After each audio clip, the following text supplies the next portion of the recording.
Hai teman-teman, kami dari kelompok 2 ingin mempresentasikan tentang konsep kekuasaan menurut Niccolo Machiavelli. Selamat menyaksikan.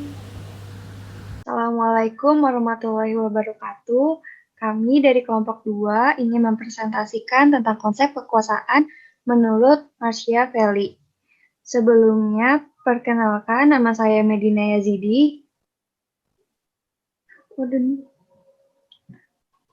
Nama saya Puputar Agustin selaku pemateri.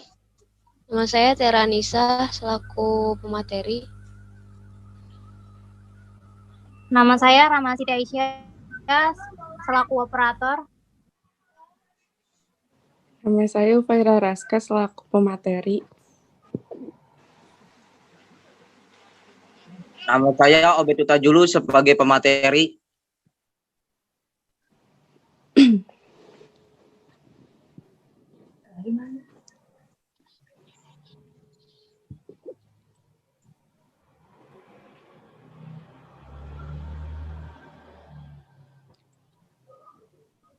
Bang Alfa belum kenalin diri, dipersilahkan.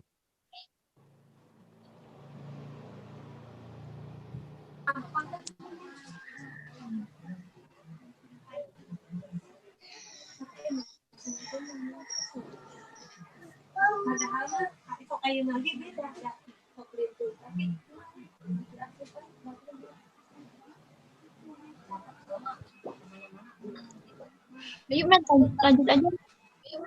Oh iya.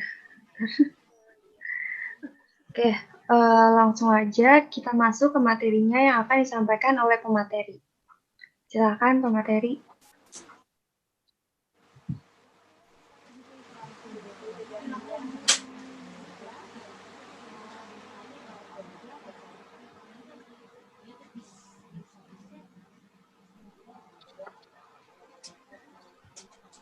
Ya baik, di sini saya akan menyampaikan materi slide pertama, yaitu tentang biografi dari Niccolo Machiavelli. Di sini di slide pertama, Niccolo Machiavelli itu dijuluki sebagai bapak dari teori politik. Dalam bahasa Indonesia adalah Father of Political Theory. Dalam biografinya tersendiri, Niccolo Machiavelli itu dilahirkan pada tahun 1469, yaitu bertepatan di Florence. Ia pun juga seorang ahli sejarah dan negarawan Italia. Juga merupakan tokoh apa, yaitu adalah tokoh di mana dia dalam perkembangan Renaissance, yang dimana kita tahu Renaissance itu adalah gerakan yang tidak terjadi secara bersamaan di seluruh Eropa, tetapi gerakan Renaissance juga tidak terjadi secara serentak, namun perlahan-lahan mulai dari abad ke-15. Itu dimana gerakan Renaissance sendiri itu diwarnai dengan dalam dunia politik dan pengembangan konvensi diplomasi. Selanjutnya dari biografinya tersendiri, ajaran yang sangat terkenalnya itu adalah karena dia menulis berbagai macam buku. Yang pertama itu buku Discoursus sopra la prima Descadicus Livius, yaitu terbit dari 1521 sampai 1517, dan dua prinsip The Prince, yaitu terbit pada tahun 1513. Selanjutnya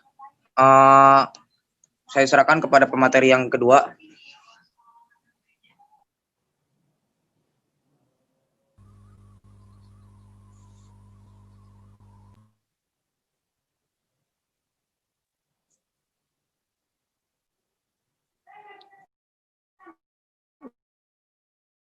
Yang pertama itu ada pemikiran-pemikiran dari Niccolo Machiavelli.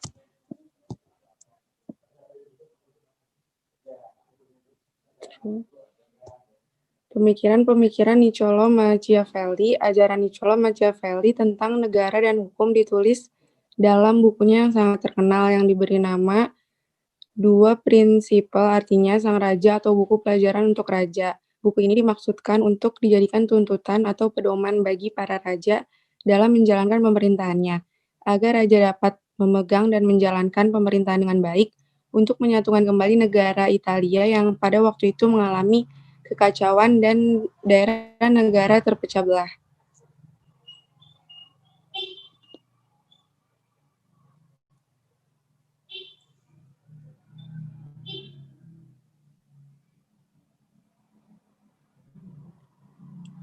Dalam buku tersebut juga menerangkan pendirian Machiavelli terhadap asas-asas moral dan kesusilaan dalam susunan ketatanegaraan. Ia menunjukkan dengan terang dan tegas pemisahan antara asas-asas kesusilaan dengan asas-asas kenegaraan yang berarti bahwa orang dalam lapangan ilmu kenegaraan tidak perlu menghiraukan atau memperhatikan asas-asas kesusilaan.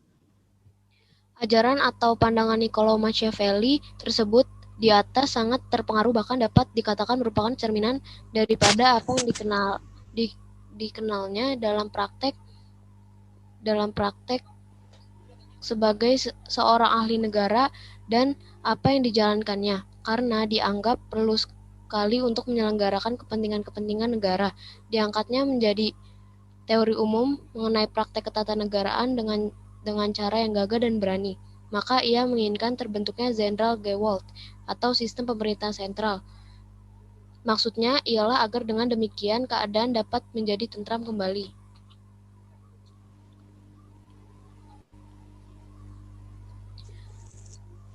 Berhubung dengan hal itu, raja atau pimpinan negara boleh berbuat apa saja asalkan tujuan bisa tercapai, maka dengan demikian terjadilah het doel helait de middelen, atau tujuan itu menghalalkan atau membenarkan semua cara atau usaha. Maka ajaran tersebut, ajaran negara, harus diutamakan, dan apabila 2. Bagian 2. Negara dan penguasa menurut Niccolò Machiavelli.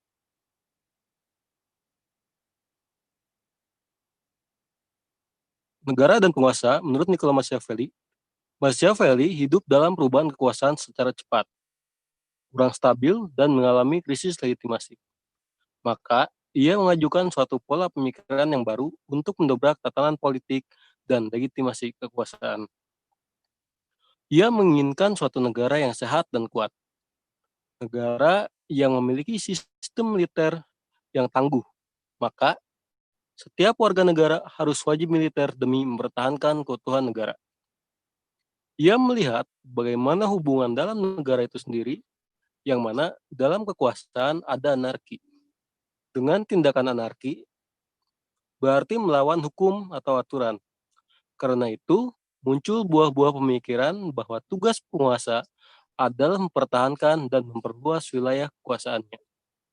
Maka, seorang penguasa dapat berbuat apa saja, yang penting kekuasaan itu dapat dipertahankan. Next. Ia juga sangat menentang hubungan antara negara dan agama yang tidak jelas. Sebab kekuasaan agama kerap kali mendominasi kekuasaan negara. Agama hanya suatu instrumen sosial untuk menyatukan masyarakat, dan agama bermanfaat untuk modal sosial. Sebaliknya, agama diatur oleh kekuasaan negara. Hal itu menjadi persoalan sebab pada waktu itu pemimpin negara ditunjuk oleh paus. Baginya, suatu negara yang kuat karena ada suatu hukum yang kuat untuk mengatur hidup masyarakat. Karena itu, hukum harus ditegakkan bersama dengan sistem militer yang kuat.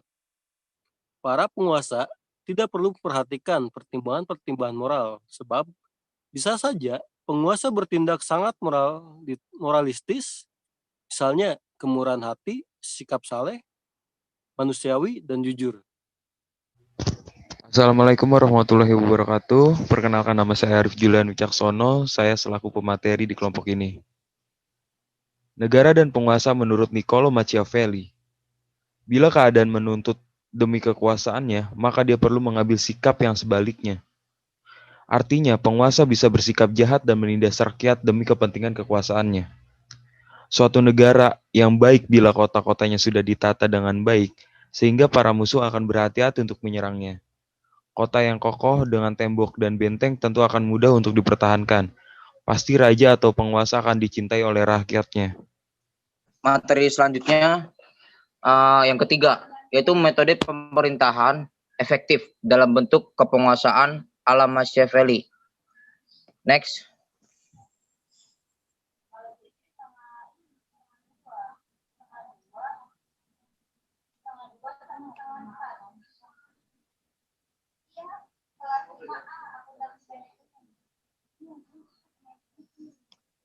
Nah,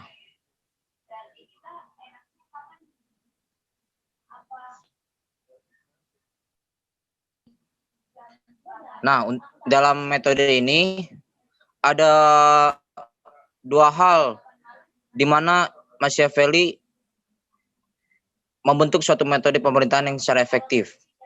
Yang pertama kita simak bareng-bareng. Yang pertama, untuk mencapai sukses. Di sini Machiavelli menggambarkan sebagai seorang penguasa. Seorang penguasa harus dikelilingi dengan menteri-menteri yang mampu dan setia. Machiavelli mengingatkan penguasa agar menjauhkan diri dari penjilat dan minta pendapat apa yang layak dilakukan bagi penguasa tersebut. Juga seorang penguasa harus cermat, tidak harus memegang kepercayaannya jika pekerjaan itu berlawanan dengan kepentingannya. Artinya di sini pembawa kepentingan menurut Machiavelli sangat diperlukan. Lalu yang kedua, dalam metode pemerintahan efektif dalam kepenguasaan oleh Machiavelli, yang kedua itu adalah di mana kaitannya dengan kekuasaan, yaitu membahas perebutan kekuasaan atau kerajaan. Dan dalam perebutan kekuasaan ini digambarkan seperti ini. Bila seorang penguasa berhasil merebut suatu kerajaan, maka ada cara memerintahkan negara yang baru saja direbut itu.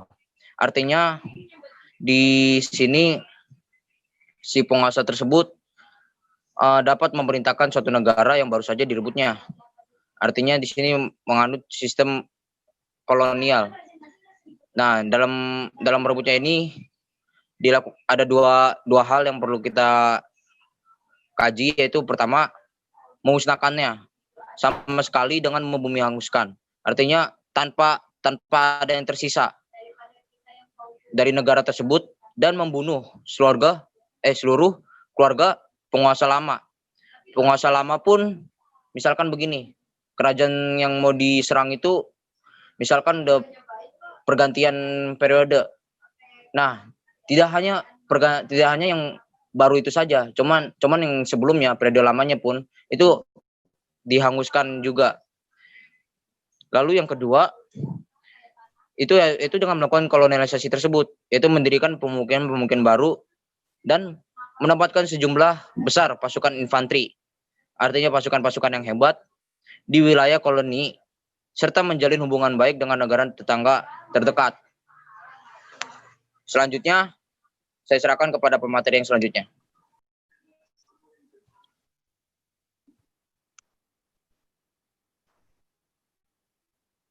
Materi yang keempat yaitu nasihat Machiavelli dalam politik dan kekuasaan. Next.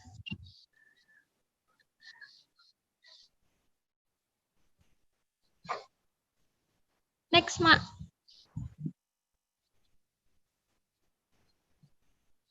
Niccolo Machiavelli. Ya udah. Niccolo Machiavelli adalah negarawan termasyhur karena nasihatnya yang belak-belakan bahwa seorang penguasa yang ingin tetap berkuasa dan memperkuat kekuasaannya haruslah menggunakan tipu singkat, licik, dan dusta digabung dengan penggunaan kekejaman dan penggunaan kekuatan. Salah satu buku dari Machiavelli, yaitu The Prince, dapat dianggap sebagai nasihat praktek terpenting buat seorang kepada negara.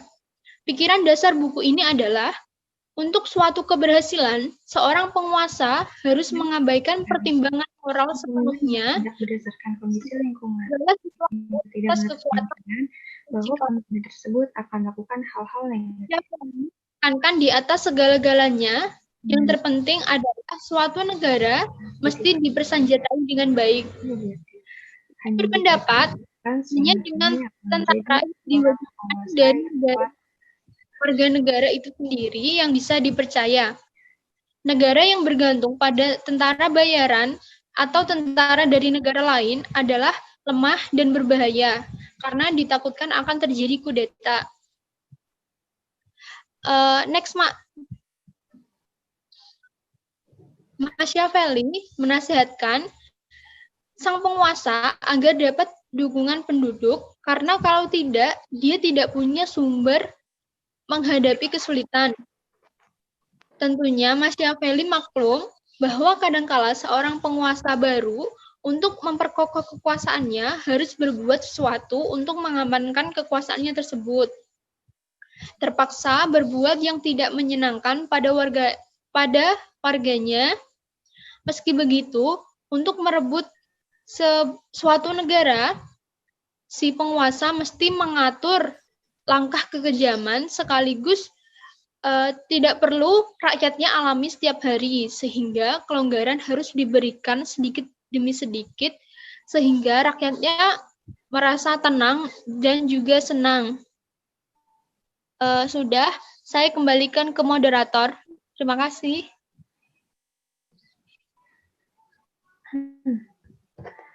Jadi kesimpulan yang dapat kita ambil pada materi kali ini adalah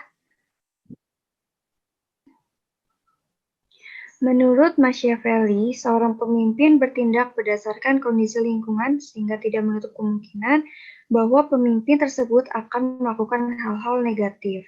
Selain itu, menurut Machiavelli, seorang penguasa harus memiliki sifat-sifat positif dan negatif hanya jika itu dibutuhkan, sehingga akan menjadi seorang penguasa yang kuat dan dapat membawa negaranya menjadi lebih unggul, maju, dan besar. Dengan demikian, dapat kita ambil benang merah dari pemikiran Machiavelli bahwa selayaknya seorang pemimpin harus dapat bersikap fleksibel sehingga dapat menyesuaikan diri dengan kondisi lingkungan sekitar, sehingga ia dapat terus bertahan. Dan selain itu, ia juga memiliki sifat-sifat positif maupun negatif yang diperlukan untuk memajukan negaranya. Sekian presentasi dari kami. Mohon maaf apabila terjadi salah kata. Semoga materi yang disampaikan dapat menjadi bermanfaat untuk kita semua. Dan jika ingin yang bertanya, silahkan bertanya di grup. Assalamualaikum warahmatullahi wabarakatuh.